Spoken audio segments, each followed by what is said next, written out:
official catch-up, and we are back. Bet you all thought we had disappeared for good, but no, we're here.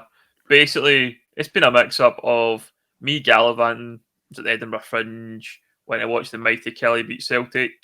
Chris wasn't well. Just one of those things. Life got in the way, but we're back today. Chris, good to be back.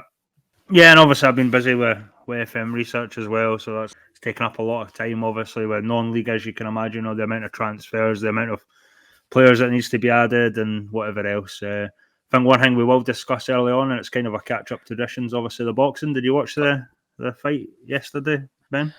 I did. Lauren went to bed fairly early last night, so I stuck it on. Thought I actually forgot it was on until I think it was about late Saturday afternoon, and then put it on. Thought Usyk's going to run away with this. It's going to be an absolute demolishment of Daniel Dubois. Good fighter, the boy, but we thought Usyk was going to be far too good for him. But bit of controversy, shall we say, in the old boxing, Chris? There always is, isn't there? Always a few controversial decisions or whatever, usually from the judges, I would say. But for people that never saw it, it was kind of a low blow for Dubois on Usyk. On Usyk, yeah. Yeah, and I think it was borderline. There was something similar happened when Usyk fought Anthony Joshua, and apparently it was the same ref. The problem, to define a low blow in boxing, it has to be below the navel, which is basically the belly button. The problem with Usyk is he wears his shorts really high, hiding the navel. So it's very difficult to judge if it was. But to me, it was borderline. It wasn't a low blow as in people going, usually it's the groin for the low blows that are very noticeable. But yeah, boxing's a funny one. It's really... Can you use the word corruption? I don't know. I mean, it probably happens. It probably happens in boxing. It's maybe not so much now at the highest level, but I'm sure there's definitely some home decisions that are made now and again in these kind of sports. And I think, I felt like for me, the low blow, the thing that was telling for me about it all was the lack of reaction to like holding the area on which a low blow would normally be hit. Yeah. If I was hitting, let's be honest, the balls, right? The first thing I'm doing is grabbing them, right? And being like, it's sore. He seemed to just be holding himself up. And it was like, I thought it was sus, man. And I've watched back the Anthony Joshua clip this morning and still feel the same. So, like Daniel Dubois is hard done by there. But I think what the good thing will be is that it will probably bring on the Tyson Fury Usyk 3. Yeah. At some point. That's the thing, Ben. That's the thing. I don't know if it's a rule or not, but you see that in heavyweights. Even Dubois had his trunks way too high. So it's a thing that the heavyweights in particular are doing, that they're putting their trunks really high, so you can't actually see their belly button or their navel. So it really is hard to tell about these low blow shots and whatever. And that's maybe two that Usyk's definitely got away with that I know of. He's maybe been doing that thing his whole career. I don't really know, but it's a bit dodgy, isn't it? Anyway, enough about the boxing. If you have got your opinions on the boxes, hit us up on Twitter at the official catch-up. Let us know what you thought on the fight. But we'll get to the football now. As you see, we've been away for a few weeks. There's a lot has went on around the different levels of non-league football in Scotland. But we'll start where we always start, the Lowland League. A lot to talk about, Chris. I think we'll start with, we'll run through the results for the weekend. It was Albion Rovers 3, Stirlingshire 1, Bonus United 0, Cumbernauld Colts 3, Broomhill 2, Gala Fairydean Rovers 3, East Kilbride 4, Cowdenbeath 2, Gretna 2008 2, Civil Service Strollers 1, Linlithgow Rose 2, Edinburgh Uni 2, and Hearts B 1, Cali Braves 1. Some interesting results and some interesting, performances over the last few weeks, as I say. We'll start off, though, with league leaders East Kilbride. They have won their last 4 and drawn, yet to lose, getting a 4-2 win there against Cowdenbeath. East Kilbride starting exactly how we expected, Chris. Yeah, among the favourites, probably. I was actually surprised that I think they put out a thing when Mick Kennedy said he was really unhappy with the second half against Cowdenbeath. I'm like, mate, you won 4-2. Come on, Cowdenbeath for a half decent side. But it just shows that Mick's really looking to dominate every match and go on and obviously win this league. Obviously, that's the plan. They've started really well. They certainly look the strongest side that I've seen anyway. So everything going really well. I don't think Cowdenbeath on the counter can be too disheartened with that result. I think they're doing all right. I think Cowdenbeath are much better than last season.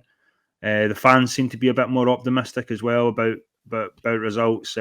Going to K Park and trying to get a result there, I think still would have been difficult. But certainly that second half, I feel like maybe they put up a bit of a fight there as well. So that's good sort of signs to see. But yeah, East Kilbride, I wouldn't be surprised to see them go on a further run in the league.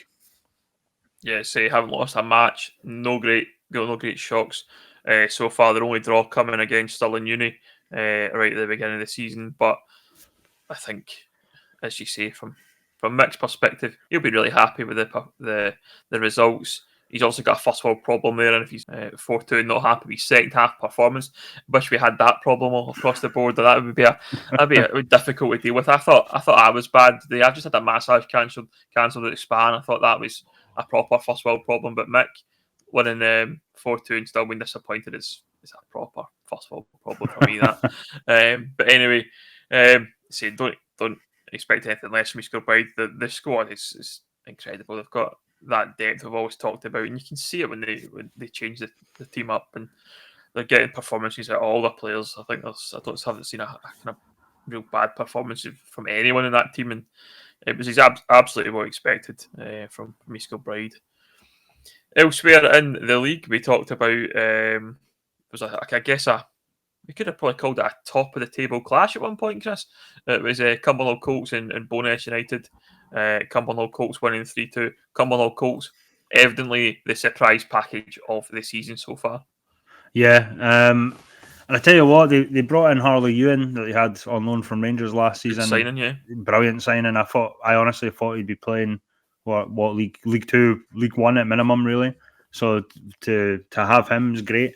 Kind of feel a wee bit sad for Ashley Ballum, for example, because he started really well this season with Callum home, and he'll be disappointed not to be in the team because they have started really well. But it's one of those ones, isn't it? They've brought in, obviously, Christian Webster as well, Andy Webster's son, for a wee bit of backup at centre-back too. So Colts are really cooking at the moment, to beat a Bowness side that only lost their undefeated streak last week. So Colts are looking really good. I'm really impressed with a few of the younger lads. Keelan Adams, who's came in from Glasgow Uni, I knew a wee bit about, obviously following Glasgow Uni when Mark Adams, I don't know if they're related, I don't think so, but yeah, when he took over the reign at Glasgow Uni. Mark Adams, can I just jump in just quickly to say that I really like Mark Adams' headphones? Missed that. I'm going to chuck that out there. We were at the Buffs versus Drumchapel game, and Mark was down doing a bit of scouting. Glasgow Uni had been playing on the Friday night, obviously checking out the Buffs ahead of our Scottish Cup game on Saturday, and he had, let's just say, a really good set of headphones. He was looked like a DJ. Was it Beats by Dre, was it? Cans, yeah, and I love it. Mark didn't realise who I was. I didn't realise it was him until much later on when I saw his tweet. But yeah, I'll catch him up next week at the game. We'll be welcoming Glasgow United. Some of the younger guys for Colts. Luke McCarville, I've been really impressed with. I think came from that under-20s side that just smashed everyone last year. Cumbernauld Colts. Yep. Had a under-20. I think they were undefeated and won the conferences won it. It was all conferences. Yeah. It was like a 6 conferences, but it's changed into the under-20s. There were smashing it. I think a few of the guys have left, obviously, to go elsewhere, and they'll be quite capable. But Luke McCarville, who I think he had a few games last year for the Colts, just coming in and out of the under-20s. But yeah, he looks like a real one for the future as well. So I like what Colts are doing. They've got one of the younger teams in the league, other than maybe like Callum Holmes, a bit more experienced at centre back, and obviously Graham Holmes as well, who's a bit older, and Craig Holmes as well, which is a bit older, and obviously Stephen O'Neill. Yeah, so Colts are looking really good. On the flip side, Bowness losing 2 in a row, not great for them. Still a strong squad. They just need to pick themselves up again. They done well early on. Obviously losing kind of knocks your bit, but they've probably been unfortunate to come against a Colts side that has been on form. if it had been any other team other than your top six, maybe they would have bounced back with a win. So still not really concerned with Bo'ness. I think they'll still fly out the gates and have a good season, but they just need to pick themselves up after a couple of losses. Yeah, they obviously started really well. Bo'ness, we were probably thought they were going to be at the other end of the table by this point in the season, and they've done well. Like Cumbernauld Colts, both teams will be delighted to be up so high in the table, and we weren't expecting. I think we were talking very early on about the likes of Tranent and East Kilbride, and both teams were not really discussed in any great detail in our first podcast. So both will be happy, and I don't think it'll be a terrible season now for Ireland. They've got that form, they've got obviously a bit of cohesion, both sides that is, and they'll be good for it. I think they'll be well safe of any trouble this season. Will they challenge East Kilbride? I personally don't think so. I can't see it, but I'm going to be cagey on that one because I know the Talbot fans hate it when we called out Darvel last year, so it's kind of the same thing. I'm not going to count my chickens too early on in the season, but East Kilbride look great. Let's be realistic. Elsewhere then in the league, I think one of the surprising results of the day was Linlithgow Rose 2, Edinburgh Uni 2. Edinburgh Uni, a team that we obviously have talked about for relegation candidates and fully expected them to be near the bottom, but a positive result for Edinburgh Uni, getting the points on the board against that good Linlithgow Rose side. Let's not forget they're sitting fifth in the table just now, Chris. Bit of a surprise, especially away from home. Cammy Binney was sent off for Linlithgow Rose, so not ideal. I think the feeling from Edinburgh Uni is that they felt like they could have won that game, especially against 10 men, which was great. They've actually been doing all right in terms of scoring goals, and results have just not came for them so far until the draw against Linlithgow. I think Edinburgh Uni will be okay. I've noticed some of the mainstays. Obviously, Lewis Hendry has been scoring a lot of goals. I like Lewis. He's always been, a stalwart of that team in Edinburgh, kind of like David Maskery and these sort of guys. So to see him, obviously, I can't remember the last time I spoke to Lewis, but he's a type of player that says, "Oh, I'll play anywhere." Sort of, left wing, right wing, forward, and he's certainly proven it so far this season with the goals that he's got. Kind of been unfortunate that the results have not always been in the favour, but they had a close game. I think similar against several Strollers. Earlier in the season. So it's a good point against, as you say, a strong Linlithgow Rose side. Kind of disappointed in Linlithgow Rose, actually. I kind of expect better from them. But having said that, I do believe they're a wee bit thin in terms of their numbers at the moment. A few injuries, obviously a suspension now. So it's tough. I think Linlithgow Rose are showing that, that it's probably a tougher league than they realised. I think there's a certain mentality from, I think, some of the former East and former West teams when they come up to the Lowland League that they'll walk the league and it'll be easy. They'll beat the likes of the Edinburgh Uni sides and whatever else, but it doesn't always pan out that way. And I think Linlithgow Rose will pick up when they start getting guys back. But I do believe they have a few injuries at the moment. But there is certain players that I would expect certainly better from and being more consistent in terms of how they're playing and striving towards better results. I guess the thing for Linlithgow Rose will be is that adapting to the Lowland League is a different challenge from what they'll have been used to last year, in many ways.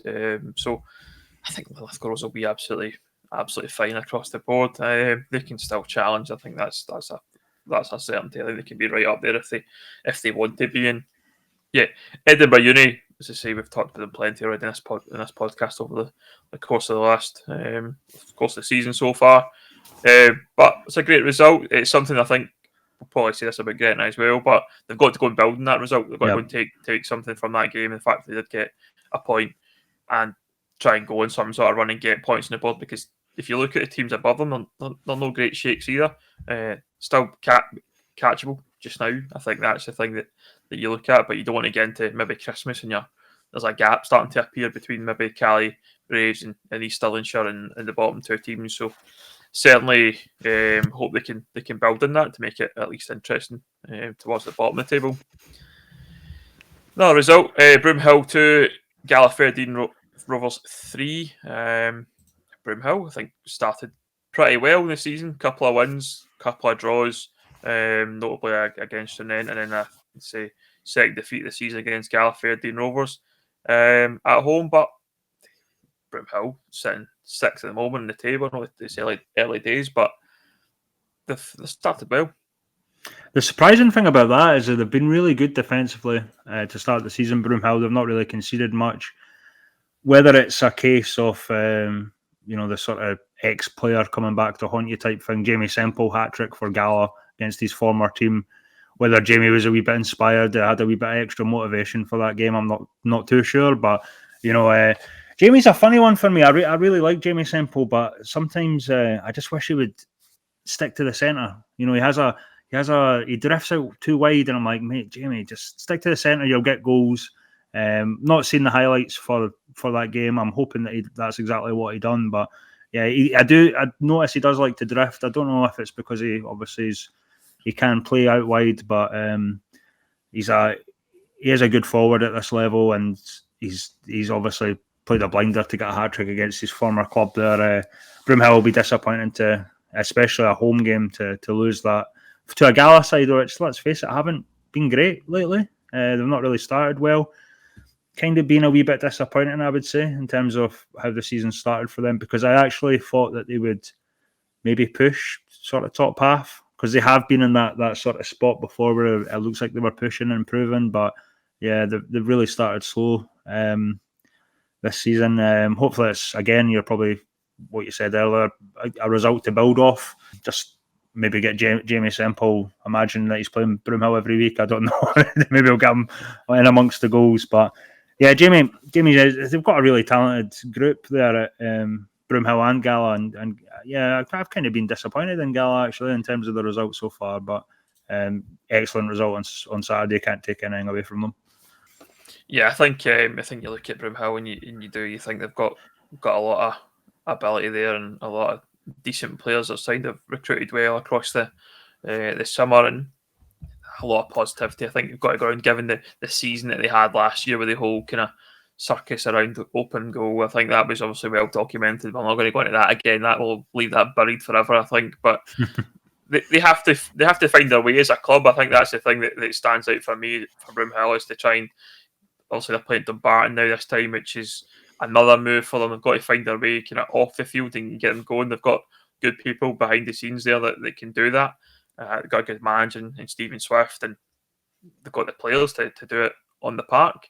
They can be excited about cup competitions and things like that this year. The Broomhill have been known for obviously being on a Scottish Cup run before, and things like that obviously going to excite get the people in the gates, because that's obviously what they need to do, is build a fan base and get it going.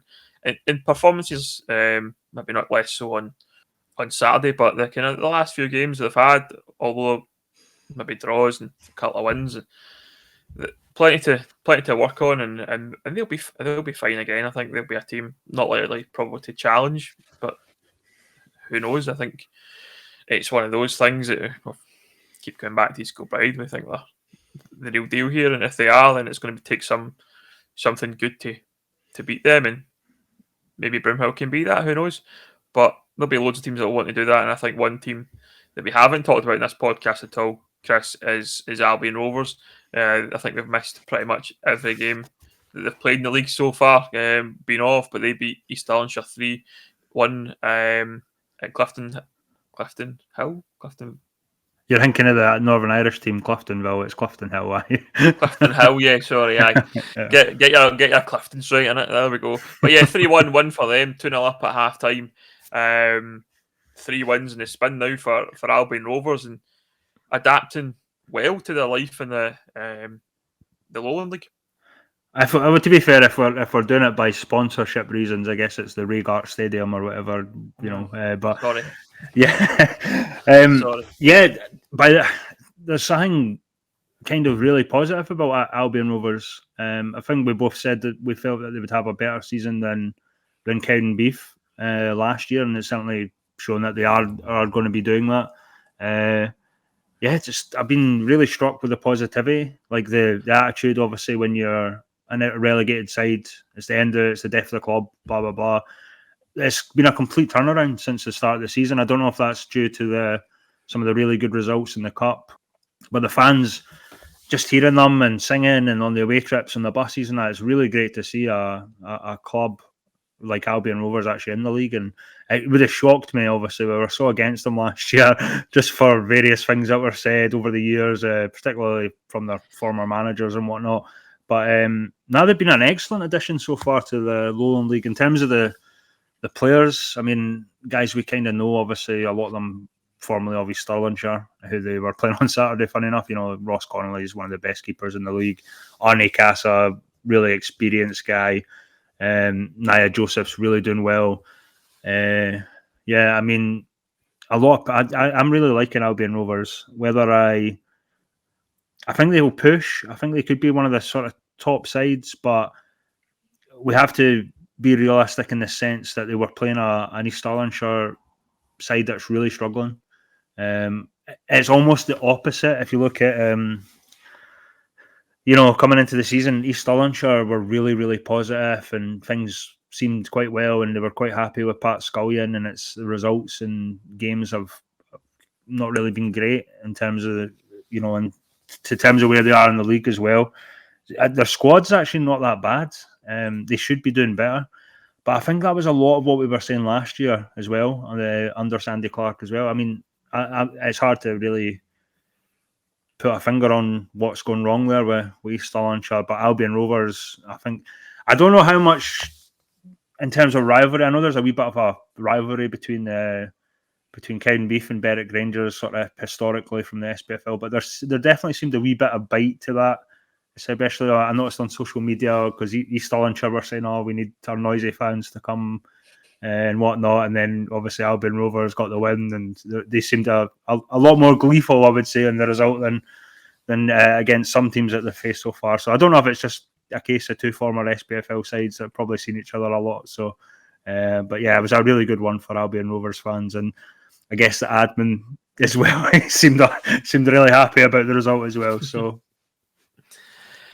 Yeah, who'd have thought it? We'd be positive about Albion Rovers. I didn't see that coming at all. It's quite funny. I wrote an article for a Kelly fanzine last week praising the Kelly board, and I thought I would never be that guy who would praise the board, but got to give them a lot of credit. And Albion Rovers, I've got to agree, brought a lot of good to the league so far. And I think the thing about Albion Rovers is they are that kind of old school, kind of more authentic club with a fan base that maybe is lacking in this division at the moment, and maybe that's been talked about a lot by fans, maybe in other parts of football that maybe not in the Lowland League. They always talk about how the teams maybe don't have a lot of fans and they're playing at certain kind of parks and all that kind of stuff. And Albion Rovers obviously have a fan base. They've had that for a number of years. I wouldn't be shocked if its kind of numbers are going down the way. I don't imagine there'll be a massive positive upturn in numbers in the Lowland League, but they're certainly they look like they're travelling, they're supporting their team, and I think that they're very, very capable side as well on the park. They're in a situation obviously with a few games in hand, having played in the SPFL Trust Trophy, but very good side. The games in hand, they're going to be more than capable to get right up there, and they'll have them in the bank for probably later on in the season to try and mount some sort of challenge on the teams at the top. But yeah, I like what Albion Rovers are doing. Like you say, haven't forgotten what some of the managers have said and things like that in the past around things like league construction and league reconstruction and all that kind of stuff. And some of their views, I've not been. I haven't forgotten the comments were made about Ross Stewart's transfer from Colts Rangers to Albion Rovers. In fairness to them, I do believe that was a kind of older guard of the Albion Rovers. I think they've moved on, similar to Brecon City. No? As far as I'm concerned, the same thing. And I'll not forget it. Anyway, moving on to some other games in the league. We'll look at Hearts 1, Cali Braves 1. Going well for Hearts B, but not going so well for Cali Braves, Chris. Yeah, hard to put a finger on it, really. I did think that the Braves would probably struggle this season, simply because they've lost all the key players from last year. Obviously, your Zach Butterworth has done really well in Cowdenbeath. Mark Kelly obviously going to East Kilbride. One shout out we have to give is obviously Jack McNeil coming back from months out. I think 10 months out or something, getting the goal against Hearts. So great for him. Hopefully it's a wee bit more uplifting for the Braves. But I would expect them to be doing better, given that some of their signings I do rate, but I think it's a tough league this year. Much tougher than years past. It's kind of a trope to say that the league's getting tougher or stronger every year, but this year especially, I mean, you just look at the East Kilbride side, you look at the Tranent sides, even from the 3, 4, 5 all the way down to sort of mid to lower table, the sides are really, really strong, and Braves have brought in kind of guys that maybe have a wee bit of experience, but not, I wouldn't say, compared to some other sides that have strengthened. Obviously, we talked about Albion Rovers that have brought in guys that have had maybe a season or two in the Lowland League. So it's difficult. It's a difficult one. Hearts B they're flying, by the way. I've been very surprised with them. How improved they are from last year. I think the league last year didn't really show how good that Hearts B side was in terms of the players they've got. It's kind of showing now whether they can kind of push top 3, top 4.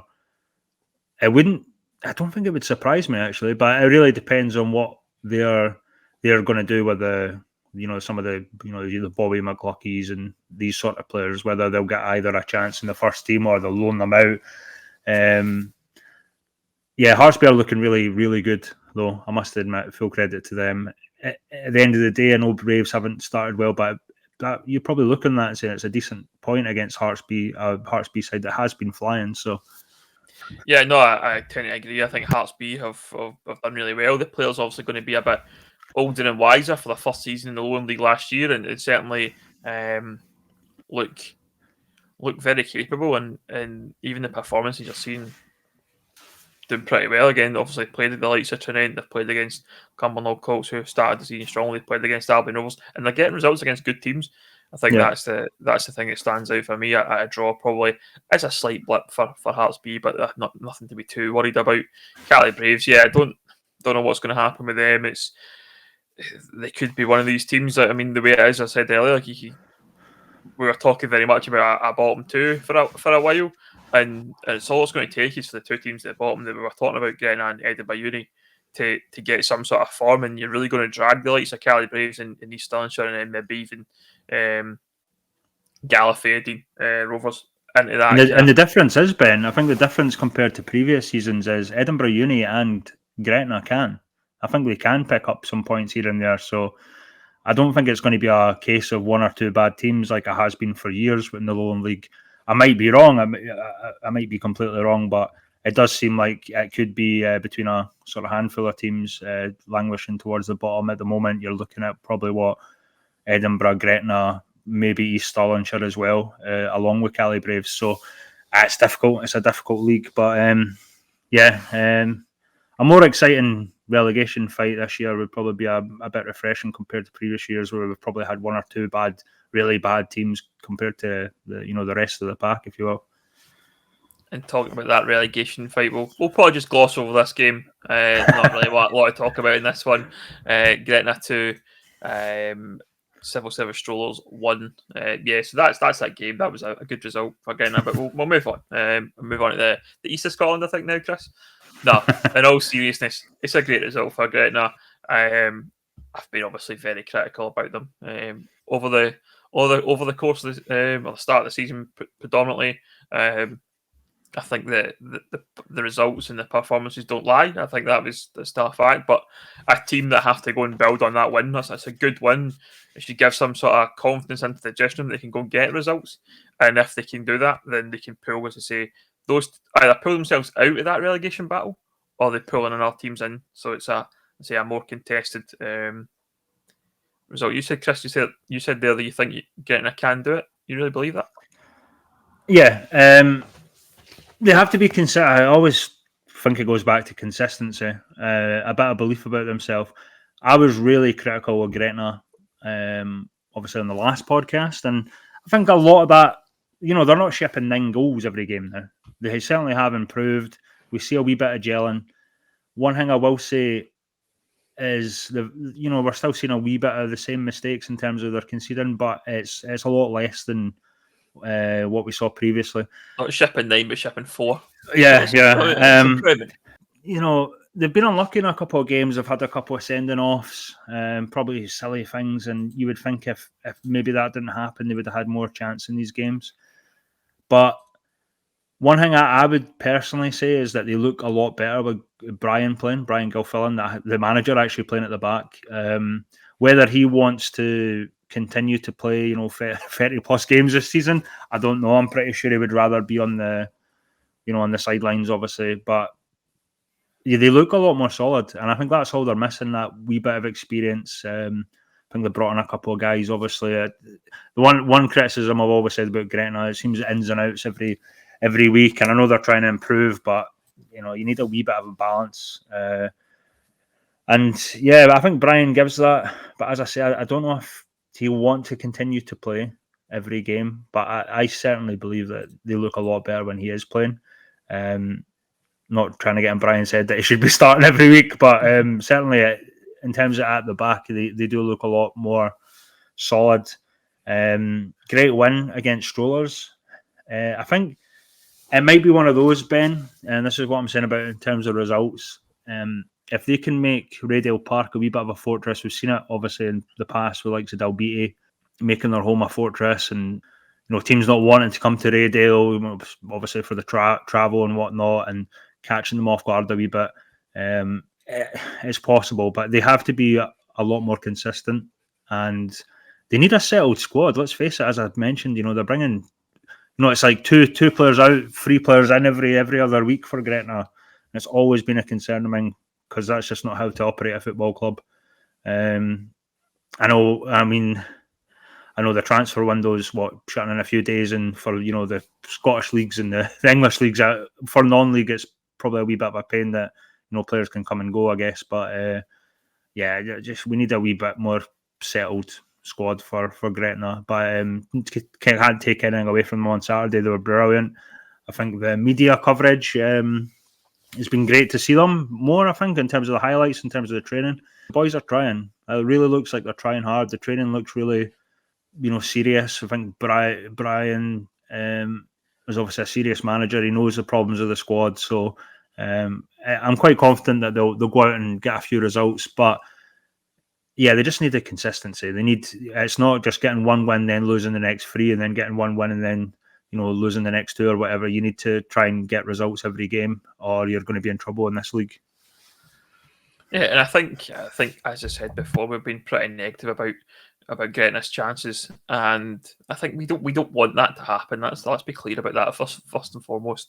I think, Chris, you're right. They absolutely they're trying and definitely have a chance to build on this and go on and try and go on some sort of run. I'm not saying they're going to go on undefeated or anything like that, but if they can pick up results here and there against probably the teams towards the bottom, your Stirlingshire, your Calibreves, Edinburgh Unis, Gala, maybe even looking at the likes of kind of Cowdenbeath as another team. Maybe Celtic B haven't started brilliantly either, so they're obviously not going to be probably match Celtic B really. But there's teams down the bottom there they have to be beaten if they want to stay up. I think you look at the teams above; they've all started pretty well, and it's going to be a bit more difficult against the top sides. But I think if you can get the points on the board, then that'll help, because it could come down to very small margins at the end of the day. Let's be realistic; it could be a 1 point, 2 point, maybe even goal difference scenario. And obviously, they have shipped 40 goals this season already in 8 games, which is not great. We mentioned the first few games, 7, 8, 9-0 kind of results, and slowly getting that down the way, and obviously getting to a point where they can hopefully turn a corner and start to climb. The only other thing to talk about then in the Lowland League, we have one more game that takes place today, and that's Stirling Uni versus Tranent.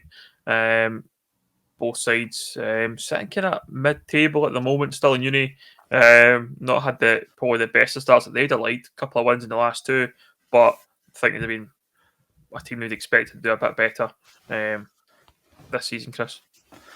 Yeah, Stirling Uni, I think they've been all right so far this season. Obviously, just all right, yeah, not really much to talk about in terms of, I think realistically they're never going to recreate what they done last year with the players they had. They've lost a lot of seniors. I wouldn't be shocked if they pull out a few decent results, just knowing Chris and knowing how some of the players operate. They've done it so far this season also. But yeah, I'm not expecting massive things from Stirling. Really, top half would probably be great for them if we're being realistic. They're playing against a Tranent team that are obviously sort of down a wee bit for various reasons. So it could be a draw, that one, but Tranent really need to, if they've got any intention of winning the title, they really need to get a result there. Tranent obviously having lost to Hearts last week, draw against Broomhill, beat Cumbernauld Colts 5-1. It's been a very mixed start for Tranent.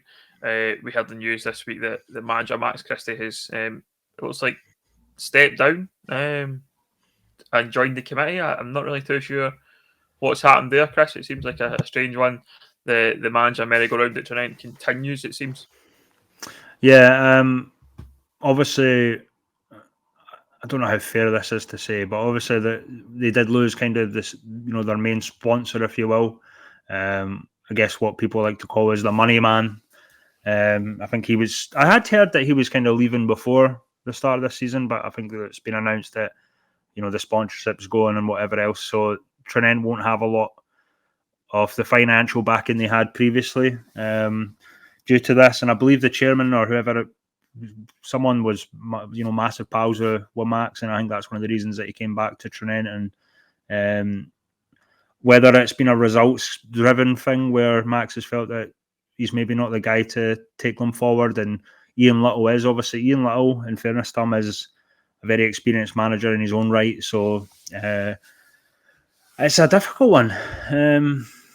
Could I see it coming, given I think it's a bit harsh, considering what we're a lot of games in, into the season. So when I say I've been kind of shocked at a few teams and I expect teams to do better, it's just based on who they've been playing, rather than overall, because we're still so early into the season. But with East Kilbride running away with it so far in terms of how well they've played, it's going to be difficult for Tranent. And yeah, I guess they've not been consistent.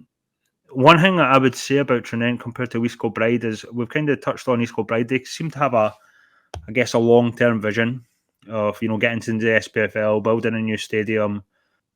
I don't know what the end goal for Tranent is, obviously getting into the SPFL, but where do they go from there? Without the financial backing that they would have had or did have previously, it's very difficult to say. I know, previous teams that I've been involved with at Kelty, Spartans, there was obviously a clear vision of what they wanted to do, how they're going to get there. I don't know if that's the case with Tranent. I don't know if it was just the case, we want to win the Lowland League and go up and see what happens, or whereas it's a difficult one. I think you have to have goals and how you're going to get there, and losing your main financial backer is probably not ideal so early into the season. That has been so far kind of disappointing in terms of the results, but again, we're still early days. Yeah, I think you'll find with Tranent is that being off the pace is not going to help them at all in this situation. I think with that uncertainty, obviously having Max moved on, or has moved on rather, and Ian taking over the reins, hopefully that gives them a bit of consistency about them. But I think you notice with Tranent time and time again, a manager leaves and they maybe start well, and a manager leaves, or someone comes in and does a good job for a bit, and then it kind of goes a bit south again, and they bring in someone else, and it's always a bit of a kind of up and down roller coaster for Tranent, and they seem to not be able to get that consistency they've talked about, and that's what they're going to have to do. I think if they can maybe find, if someone like Ian Little is the guy to take them on, then maybe a year or two in the job to build a squad and get the team right, and then they can maybe push. But it feels at the moment it's just a bit up and down for me at the moment, and I just don't see where they really turn next. Yeah, if you look at the squad though, the squad is strong enough. It's a strong squad. They should be competing with East Kilbride. Obviously I put my head out, out there and said that I thought they were going to win the league, and they're not out of it. I mean, we're talking a wee bit negative about it about Tranent, but yeah, I mean, we're still early days, but it does feel like we've said that a lot about East Kilbride previously in previous years. The likes of your money and what you're paying players can only last for so long. You know what I mean? And I've heard stories, of how much the former sort of Kelty and Bonnyrigg guys will probably be on a fair whack, obviously coming from the SPFL and whatever else. So, as well other players around the league at different clubs. But it did seem like last chance saloon with their backers obviously leaving. So, it's a difficult one. But certainly the squad that they have, they should be doing better. They should be picking up more points than what they've had so far. But it's not.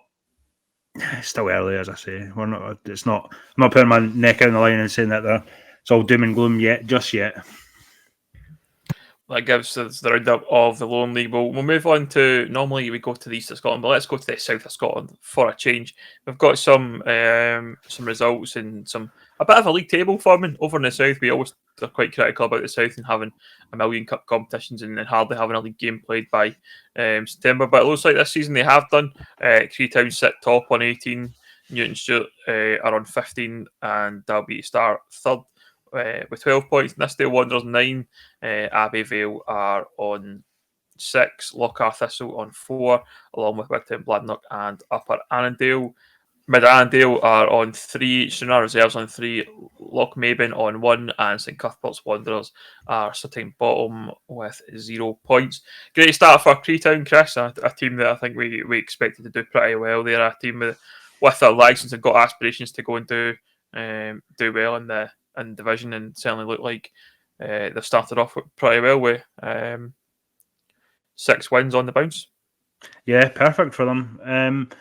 Creetown winning 6 out of 6 been great, and they've only conceded 4 and scoring 21 in that as well, so a decent goal difference, kind of similar to Newton Stewart, to be honest. But to be honest with you, Ben, I've not really been keeping up with the south of Scotland as much. I think we're used to, certainly last year, I think it was, there was a lot of sort of cup competitions being played. I know a few of them have been played, and Cali Braves were, and won the other day of the other week when you get your East of Scotland qualifying cups and whatnot. So, I think it has been affected. Obviously, we're looking at sort of St Cuthbert's Wanderers. They've only played 4 games compared to, in fact, a lot of the teams have only played 4.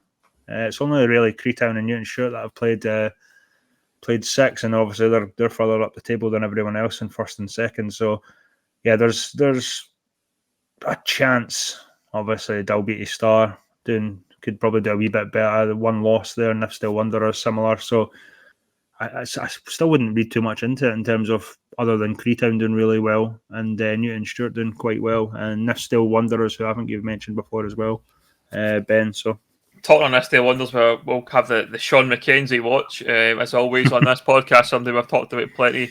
It looks like he's absolutely ripping it up for Nithsdale Wanderers. Nothing we didn't expect. I think going through their Facebook feed, he's been man of the match in pretty much every game, probably apart from the one he got sent off on at the early in the season. But certainly the only thing Nithsdale Wanderers probably disappointed about would be that 9-0 defeat against East Kilbride in the South Challenge Cup. But like we've said in this podcast, probably for the 20th time in this episode, East Kilbride are really good, and no surprises that East Kilbride have turned over a team like that in the cup. And Nithsdale have had a good result against Dalbeattie Star. We obviously thought that Dalbeattie Star would be pretty good and they'll be right up there, which they are at the moment.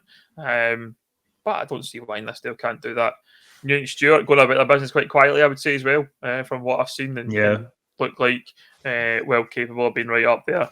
I guess the one team that probably we talked about at the start of the season, Chris, Abbey Vale, not maybe had the greatest of starts, but still sitting 5th. That's the thing, we're talking about a team not having had a great start. They've only won 2 and lost 2, but they only played 4, so got a couple of games in hand for them. But we'll obviously keep up to date with everything that's happening in the south of Scotland league. If there's a better way to keep up to date with the results, other than on the website and things like that, or, then let us know, because I find it hard to find an awful lot of what's happening down in that league. So it would be good to hear more. Moving on then to the east of Scotland, and I guess we'll start in the Premier Division. Jeanfield sitting top at the moment on 16 points. It's Broxburn on 16 as well, joint top, and Haddington are sitting 3rd at the bottom. It's Socky who are on 4, Cumbernauld on 1, and Luncarty. Now, I think the biggest surprise at the moment for us, Chris, is is the start that Socky have had. We expect him to be right up there in this division this year, and they just haven't got off to a great start at all. 1-1 and 1 draw and 3 losses. It's not how Socky want to be, is it? No, there was always a bit of a danger with Socky. They've always been known as a really good attacking team, but they were always probably not the best defensive side in terms of letting goals in. It always felt like they needed to chase the game, if that makes sense, and they would have these really good cup results and they would do well in the cup. They were more solid, obviously, in the league last year, but it's a massive, massive shock of how I would say overall how the whole league started, apart from maybe Genefield. Yep. I mean, if you look on Saturday, Dunbar getting beat off Hillfield Swifts. Dunbar had started really well. Tynecastle getting beat 6-1 off Dundonald. Tynecastle, another team that had started really well. Dundonald's putting 6 past them, just crazy. Paddington beating Luncarty 4-0. Probably, yeah, it's pretty much could have went that way. Genefield drawing with Hutchison Vale. I think Musselburgh Athletic have always kind of been one of the stronger teams in East of Scotland.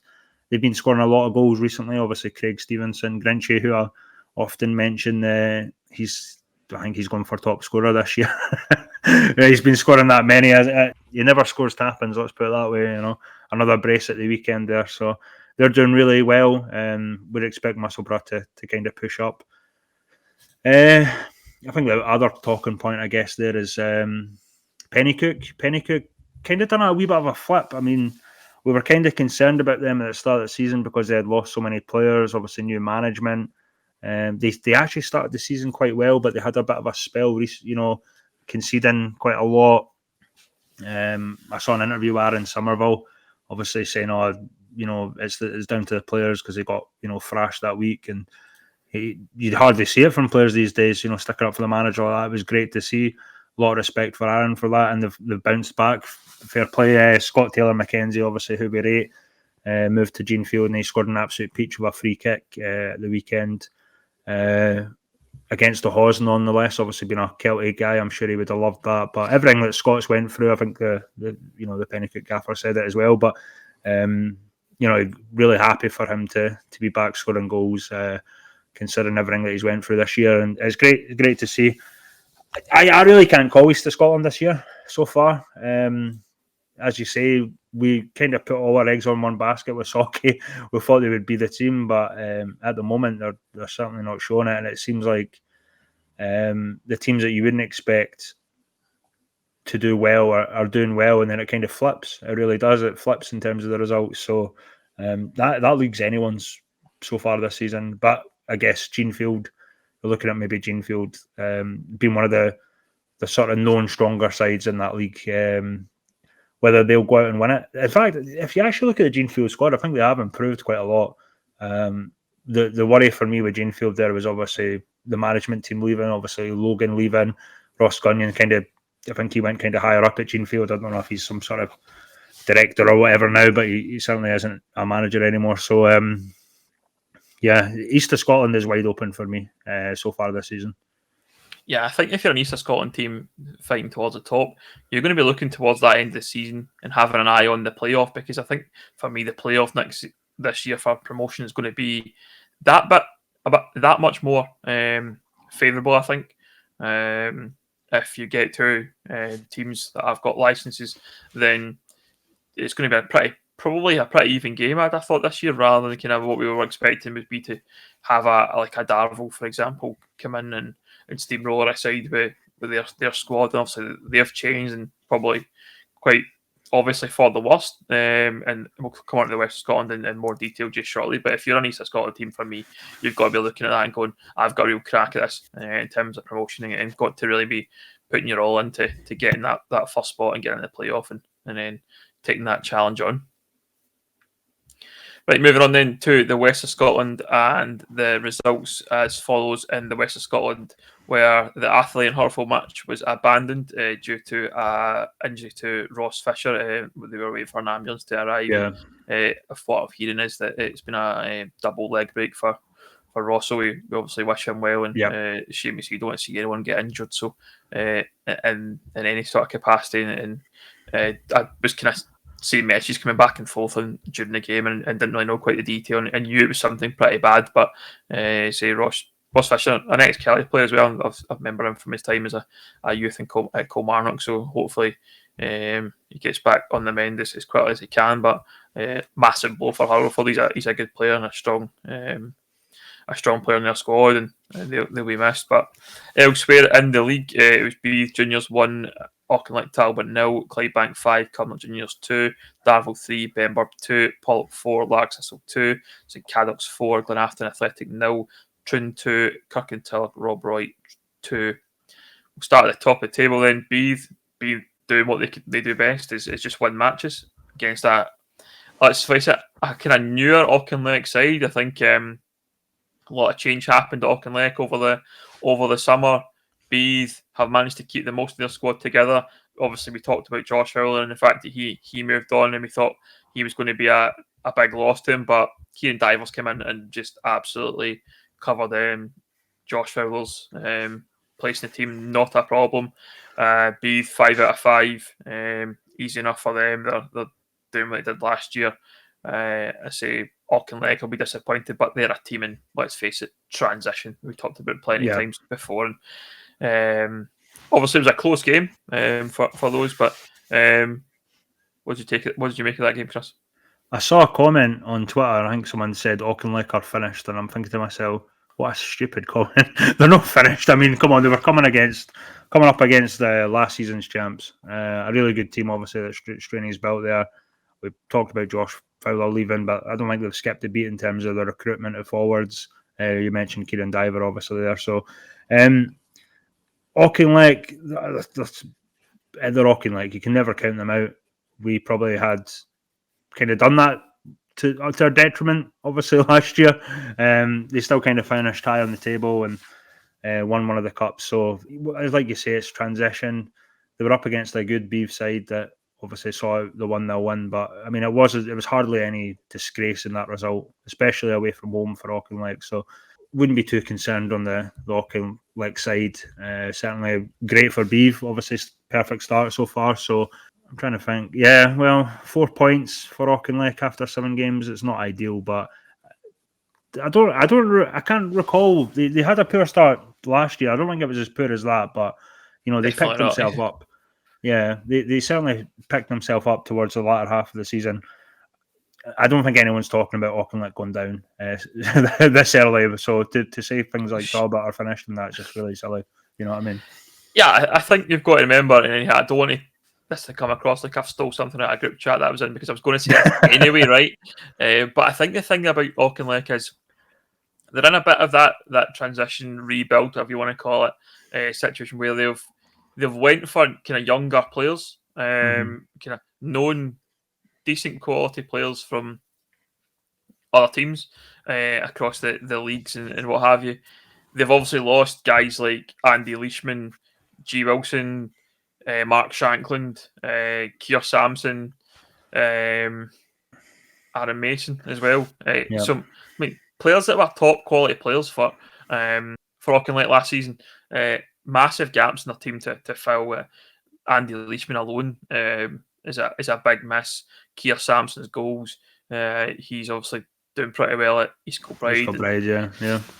One of those things that they're in that situation. I think you've got to remember as well about Auchinleck, and this is maybe something that people don't maybe think about too much when it comes to some of the teams who have got their licence. And SFA licence costs money, and ultimately what you're going to have to do there is probably divert some of the funds that you've had from your playing budget to get your licence, because obviously that has long-term positivity for your team and what you can do in terms of Scottish Cup and potentially climbing the pyramid. And that's the thing I think that probably has happened in Auchinleck just now. They've all had to invest in things like floodlights and all the different things you need to do for your licence that does cost money, as well as obviously stuff off the pack. So yeah, I think Auchinleck are just in that difficult spot. The one thing I would be worried about Auchinleck is that the fans obviously demand success and expect it almost. They've got to give Tucker a bit more time. He's got enough credit in the bank for me to get that time if he wants it. I think that's obviously, we kind of talked about him last season, potentially that maybe be his last year. he's stuck around, and he's starting to do that kind of rebuild that we talked about. And yeah, I think Auckland will be well safe. That they could probably go on a run and still challenge. You know, what I mean, that's the way that they are as a side. If they can get a tune going, they'll be fine. Another game then, Clydebank 5, Cumbernauld Juniors 2. Clydebank, a team that we talked about at the start of the season, Chris, as a team to watch out for. They look like they started pretty strongly, 7 games, 14 points. Only one loss, couple of draws, but keeping pace with Pollock at the moment, certainly up the top. Yeah, Clydebank, Nicky Little, the man, obviously.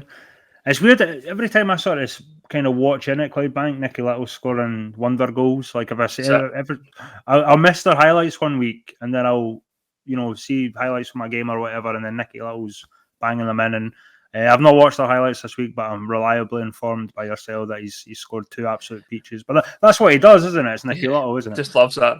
Loves like a volley from like 30 yards. You must just go come to training early or something and just practice these kind of mad lob type volleys. It wasn't as long as maybe the ones that he normally scores, but yeah, right foot volley, left foot volley, almost carbon copies from what I've seen on Twitter, and definitely just things that Nicky Little can do, and that's the thing.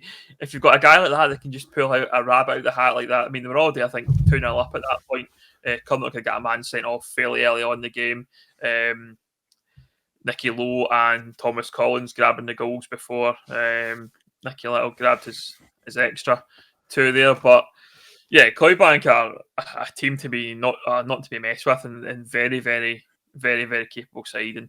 And we talked about the recruitment at the start of the season, and they've done that pretty well for me, and they'll only get better as the season goes on. I think in terms of Cumbernauld, we kind of touched on them a wee bit of what's going on with them. Not doing that great. I noticed they obviously brought in the elite Sam Jamieson, as we've mentioned. Of course, forgot about that. Yeah, Andy McLaughlin from Arthurlie, which I believe, if Andy McLaughlin's still there from last season, that means they've got 2 Andy McLaughlins playing for them. So that's a bit of a weird one, unless they're calling one of them Andrew. So unless maybe, I don't know if maybe is it the same Andy McLaughlin who maybe went away and came back. No, one of them's like 23, the other one's older. Right, okay. But there is 2 Andy McLaughlins playing for Cumbernauld. I forgot about the elite Sam Jamieson. I forgot he'd moved on. Jordan, more money, I'm guessing.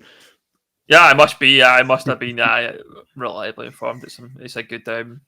It was a good fee that was paid, and allows, I guess, Troon to kind of go and recruit maybe some players that they maybe need in terms of depth and things like that in their squad. Elsewhere, then in the league, Darvel 3, Benburb 2. Darvel are not the Darvel of old. Let's be honest. It's a good win. They're up there, but just not the same for me anymore. Darvel, I think the whole thing around Darvel, I think with Mick Cleven makes a big difference. They're not as kind of. It feels like they're not as kind of out there as much as they were last year, and maybe that'll come. I don't know, but there's also been a bit of change at Darvel in various positions. I think their general managers moved on, the media guys moved on, Mick's all moved on as well to East Kilbride, and it's just maybe not the kind of the same, and they're just trying to find their feet as a club. But certainly, Tony McInally in charge, he's got them going. They're 4 wins, 1 draw and a loss, but. Yeah, no one's talking about Darvel. I think the team that everyone's talking about are the Bees and Clydebank and Pollock. Yeah, the surprising thing there was obviously Benburb leading 2-0, and it took a last minute goal for Darvel to win it. So I've actually been really impressed with Benburb. I think they've had really good results. Side, yeah. Yeah, so they're one of the ones that I maybe thought. I actually can't even remember who I thought was going to go down now, but they've been really impressive. They'll be gutted to throw that away against a Darvel side that's, as you mentioned, they've not really been saying a lot about them. But yeah, good one for Darvel. But yeah, they're not in the 3 that you're mentioning, obviously, and one that we're just about to come on to, obviously, that you're going to mention, Ben.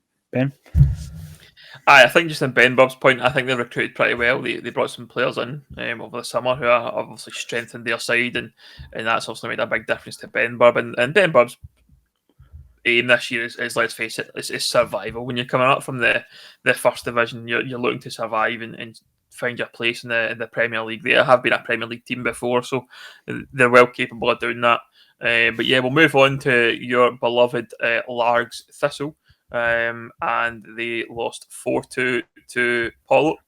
Pollock, a team that I think we probably talked about, not too sure about. I think personally, I didn't know how it was going to go for Pollock. It could have went anyway with some of the changes they'd made. I wasn't massively impressed with the recruitment, but certainly going well up there.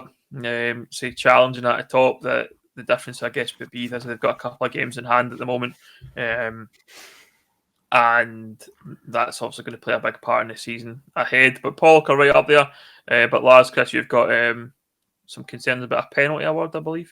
Yeah, I don't know if you've seen it. I mean, Lars got a penalty, during the match, and it was a Stonewaller. I mean, there's a lot of debate going on on Twitter, but it was a stone. Of course, it wasn't a Stonewaller. I don't know how. If the referee's giving it for a handball, it's literally struck off the Pollock guy's or the Pollock player's knee or something, and he's giving it for a handball. I mean, I've never seen such a ridiculous penalty call, and obviously I do have my bias towards Largs, but that was a shocker. We don't like talking about referee decisions too much, but I don't know how he's given a penalty there. Honestly, he's nowhere near a handball. To be fair, it might have been something else, but it looks like he's given a handball in that situation. But it's an absolute shocker, really, really is. Obviously, I guess the other highlight in that match was Adam Ford's scissor kick, which is amazing. He set up himself, really quality goal.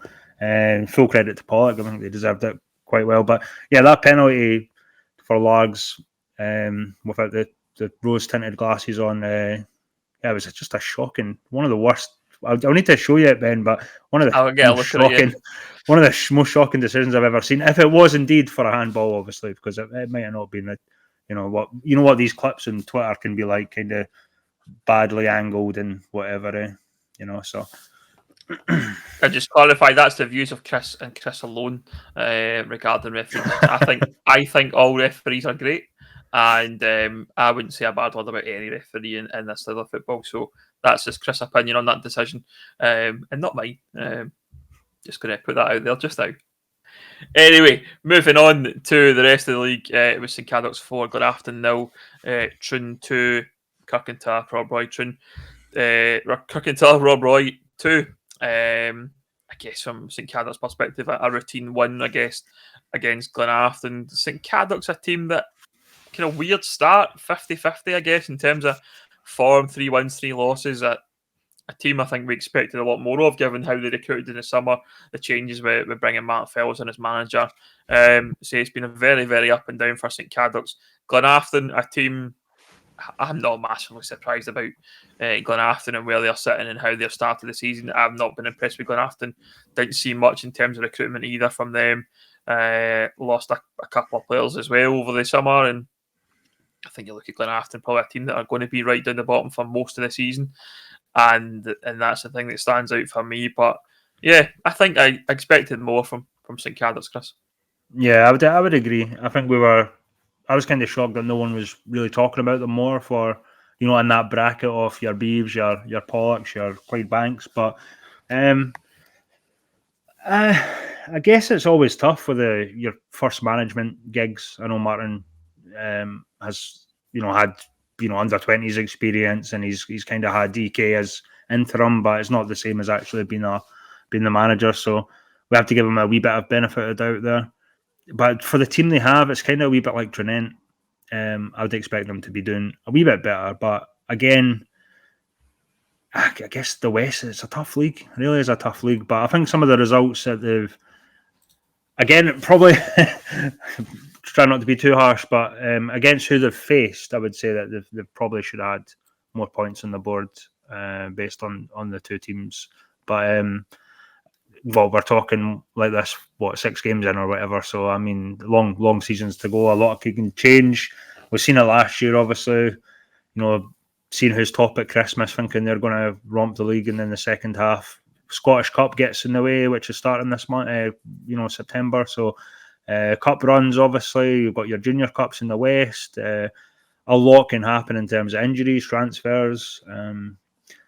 Cammy Elliott obviously left East Kilbride in Christmas. If he was still playing for East Kilbride, would they have won the league? Maybe. You never know. So a lot of things can affect what we're saying from August until right until the end of the season. There's a lot that can happen in football, and we've seen it.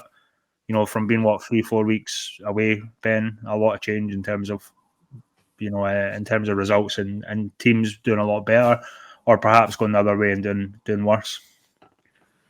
Just when I thought we wouldn't talk about Cammy Elliott again in this podcast, he still gets a mention every now and again on the catch-up. That's for sure. The final game then, not much to talk about in this one, but it's Tranent 2, Cumbernauld, Rob 2. Rob started pretty well this season, it looks like, from where they were last year. They seem to be doing pretty well. Tranent kind of, again, probably quite similar to St Cadoc's in the sense of they've had a kind of bit of a meh start. 2 wins, 2 draws, 2 losses. Not really. It's difficult for a team like Tranent to compete. I think they'll be probably content to be probably around the mid-table and try and, I guess, first aim for a team like Tranent is probably safety, and then try and build on it from there and maybe get a cup run and these kind of things, because it's probably hard to compete with some of these teams at the top end of the division. All right. Anywhere else we need to look at? I guess we can probably quickly cover off what's happening in the first division, given I have a vested interest, shall we say, in that division. Johnstone Borough, obviously a much talked about side as well in the division, the first division, with their monetary spend over this season. Kyle Lafferty not playing for Johnstone Borough, given he's currently injured. Seems like he could be out for a bit of time soon. I've not heard 100% sure, but kind of rumours have suggested he's done some serious damage and he might not be back for quite some time. It's a really difficult one, obviously, for Johnstone Borough, because I'm sure he'll still be getting his wages as well. So it's a really difficult one in terms of it's the sort of thing that can happen at this level, though, But for me, the West of Scotland First Division's been really strange. You've seen. So you're telling me, man. Like there's been rather Glencairn top. Yeah, you could probably say Shotspin, Bonaccord, yep. Drumchapel United, yep. Probably wouldn't be the top 3 that I would. Maybe Drumchapel, I guess. Shots. Drum you would expect to be there, yeah. Yeah, Shots are always a half decent side as well. But I mean, it seems like everyone's taking points out of everyone. You've not even got an undefeated team there. every team has at least lost one game so far. So obviously we'll probably have to mention the Buffs as well. Good result at the weekend, a win. Petershill 3-2, went down to 10 men. Half an hour to go, and given our previous experiences in those kind of situations, you kind of looking at there like we really need to dig in and try and get a result. And you're 3-2 up at that point, and if you come away with a point at that end, you'd have been like that. I guess given the situation with the red card, you'd probably been happy enough. But ground it out, a lot of character shown by the boys to get the result, and that was, I think, the pleasing thing for me. The performances have been good in terms of on the park. We're playing some good stuff, and I mean we're sitting 11th in the table, 2 wins, 2 draws, 3 defeats, which for me, obviously we all agree as a club it's not good enough, and we should be right up there. But we've probably chucked 2 games away in terms of the Maybole game and the Maybole, the Renfrew game, and then we chucked away the Shots game, and for me as well, going the last minute to give Shots a point. But as you say, the league is so wide open, and everyone's beating everyone, and nobody's went on a mad run that you go like that. Oh, there's a team away out in form and going to win. I think you look at it now. There's loads of football we played. I think I did some stats in my head the other week, and it was looked at last season, for example, and I think Benburn went up on 8 defeats or something like that. They got promoted on 8 defeats. So a lot of football we played for us. I think we're starting to see that hopefully we can, again, probably like what was talked about in this episode, trying to build and try to get the confidence and get on a run and try and climb the table and kind of get out of that kind of bottom half and get right up there. I think when it comes to the other teams, it's anyone's. If anybody can find that form and go on a run, I think we looked at Petershill and thought they were going to be a good thing, but maybe on a slide at the moment, a couple of defeats. Rutherglen, for me, a surprise package. Didn't expect him to be anywhere near the top. Shots, I honestly thought would get relegated this season. I thought they'd be right down the bottom. Really, I'm surprised at that actually, because I always think Shots are a really good outfit actually. But I didn't think they were going to be. I think you look at, towards the bottom of the league just now, I think that feels to me like the teams that are going to be there or thereabouts. I think Cambuslang, Neilson, Kilburnie, Whitleys, they don't look anything great at all.